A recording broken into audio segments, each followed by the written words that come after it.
Good following distance is one of the most important tools a safe driver can have. Following too closely is always risky and dangerous. Let's look at 3 reasons why. The first reason is simple enough. The vehicle in front always has the advantage in an emergency. Action is almost always faster than reaction. If the front driver in a line of cars hits the brakes or swerves, the following driver must see that action, and his mind has to tell his body what to do. And then the driver has to hit the brakes and try to do it in time so as not to crash into the front vehicle. The second reason why driving too closely is risky is because you can't see what's ahead of you on the roadway as well. A bigger portion of your field of view is blocked. This means you have two choices in order to improve your line of sight. You can back off, which is what you should be doing in the first place, or you can move toward the left lane line to see. If you're on a 2-lane highway, that means that you're much closer to cars coming head-on towards you. Not good. And if you're on the freeway, it means you have to move over closer to the line where cars are going in the same direction as you. This means that they either have to back off their driving or play chicken with you on that lane line. Either way, the tailgater is the one who risks everyone's safety. The third reason we'll look at is that, believe it or not, driving too closely makes all traffic around the tailgater worse. Tailgating is one of the biggest causes of what are now being called phantom traffic jams. Phantom traffic jams are caused by inattentive or aggressive drivers who are tailgating and then have to hit their brakes to keep from getting too close or rear-ending the vehicle in front of them.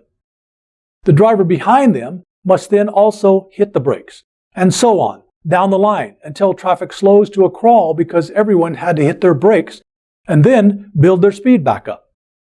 Traffic engineers say that it is a fact that if drivers maintain proper intervals in their driving, far fewer phantom traffic jams would occur. The fact of the matter is that a lot of people don't know what safe following distance is.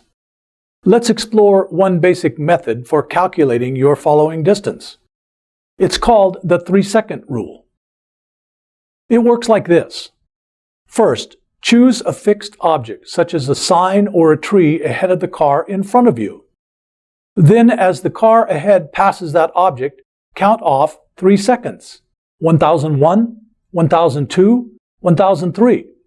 If it takes at least 3 seconds before you pass the object, you should have enough distance for an emergency stop. If not, you need to increase the distance between you and the vehicle ahead. When we're on the road, conditions are always changing, and a good driver adjusts their driving to accommodate these changes. This means that sometimes the 3-second rule may not work. If you're driving in heavy rain, or roads that are wet or slippery, or even if it's just dark, you need to increase following distance to 4 or more seconds. You may want even more room between you and the vehicle in front of you if it's snowing, or the vehicle in front of you is driving erratically. Your safety and the safety of others depends on good following distance.